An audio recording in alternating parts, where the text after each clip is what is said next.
Hello and welcome to the latest edition of Newsdesk, the weekly games news roundup from TheSixthAxis.com. First up on the show this week, Microsoft have finally announced that developers will be able to self-publish their games on the upcoming Xbox One, with reports claiming that the same option will be available on the Xbox 360 starting from next month. As well as permitting games to be released without a traditional publisher, the company will also be enabling regular consumer versions of the Xbox One to be used as a developer system. While that feature won't be ready for launch, the company plans to confirm more details on it at Gamescom next month. Microsoft has also reconfirmed that it has no plans to offer a version of the console that doesn't include a Kinect camera in the box, and that gameplay recordings on the system will be limited to 5 minutes in length. Also in the news, former Eidos Montreal head Stéphane Dastou has slammed parent company Square Enix for what he deems a lack of leadership and lack of courage in the wake of poor financial results in the last year. Dastou says that the company failed to involve the staff of the company's studios in key decisions made about future projects, instead making those decisions behind closed doors, and he decided to call it a day after the internal chaos and confusion made it almost impossible to actually do his job.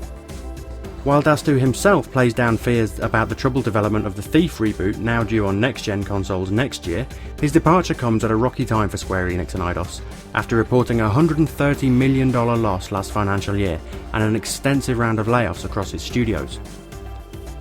Meanwhile, Activision Blizzard has confirmed that they intend to buy back the majority stake in their company previously purchased by Vivendi for almost $10 billion late in 2007.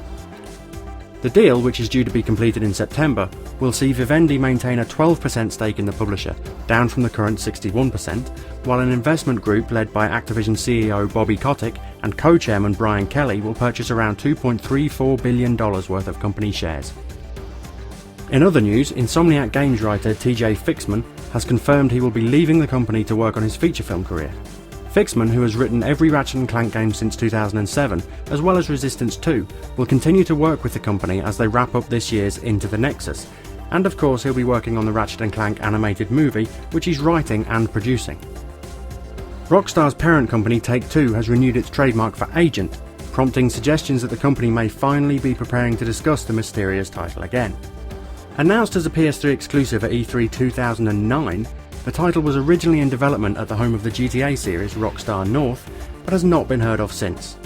If it is still in development, we're likely to hear more about Agent before the end of the year. It will be the only other announced project across Rockstar's 6 studios following the release of Grand Theft Auto V in September. In possibly one of the most bizarre bits of news this week, Sony has confirmed rumours that it is working on a movie based on the Gran Turismo series of racing games. The move follows the continued success of the Fast and Furious franchise and the announcement of EA and DreamWorks' Need for Speed movie, as well as the still in development Uncharted film. The rumours suggest that 50 Shades of Grey and Social Network producers Mike DeLuca and Dana Brunetti will be involved, but Sony have declined to offer any more concrete details on the project. A panel held at the San Diego Comic-Con has also offered brief updates on the Shadow of the Colossus and Dead Space movies. Justin Marks, currently writing the former and previously having worked on the latter, revealed that the Dead Space film did at one point not even feature series protagonist Isaac Clarke, although that idea was scrapped. On the Shadow of the Colossus film, Marks noted that it would likely see the number of Colossi themselves down to 3 or potentially even just the 1, claiming that watching the game's 16 battles back to back would have been exhausting. Activision community manager Dan Amrich has condemned what he describes as immature, whiny assholes who've sent death threats to Treyarch design director David Vonderhaar, following recent weapon adjustments in a patch for Call of Duty Black Ops 2. Vonderhaar, who himself tweeted wondering whether fraction of a second changes are worth threats of violence, received a steady stream of abuse directed at him, his family, and Treyarch in general after the changes were patched into the Xbox 360 version of the game on Tuesday.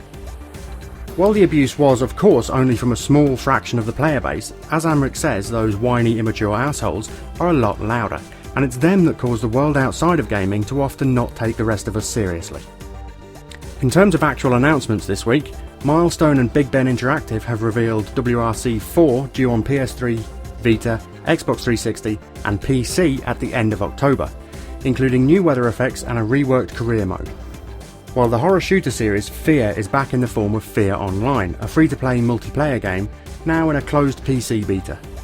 Activision have also reaffirmed their support of the Wii U, detailing 6 releases for the tail end of 2013, including a day-and-date version of Call of Duty Ghosts ported by Treyarch, Skylanders Swap Force, and Angry Birds Star Wars.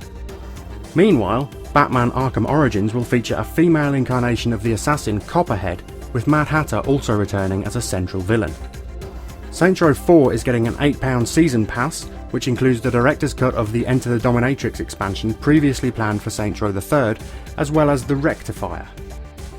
Battlefield 4's Battle Log service will allow tablets and mobiles to be used as second screens, showing maps and allowing users to change loadouts on the fly. Sony has announced that it will be holding quarterly indie conferences at its London HQ, potentially starting as early as September, with all indie developers invited to hear the latest updates on PS3, PS4 and Vita, as well as granting a chance to speak face-to-face with some of the teams that they would usually deal with remotely.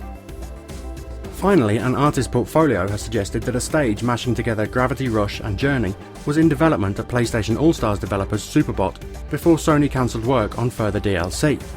The Xbox One's Kinect Sports Rivals has been pushed back from launch to spring next year, and Codemasters F1 2014 will release on PS3, 360 and PC on the 4th of October.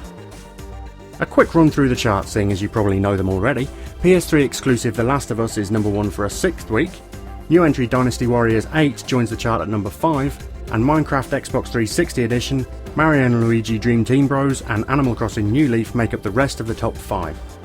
A couple of last bits to wrap up the show, as always. The PlayStation Memories sale on the PSN has moved on to the PS3, with highlights including Little Big Planet for £5.99, Wipeout HD for £3.19, and PlayStation All-Stars on both PS3 and Vita for £10.99. Crazy Tough procedurally generated platformer Cloudberry Kingdom is due out on PSN, XBLA, Steam and the Wii U eShop, when each of them update this coming week. And Sony, Microsoft and EA have all nailed down their Gamescom press events for the 20th of August. Microsoft's is an all-day showcase, while EA has a conference at 3 PM, with Sony's coming later at 6 PM. That's it for this week's news desks. For all your latest news as it happens, head over to TheSixthAxis.com, where you'll probably want to take a look on Monday, and follow us on the usual social media stuff to get the news delivered right to you. We'll be back with more News Desk next week. Thanks for watching.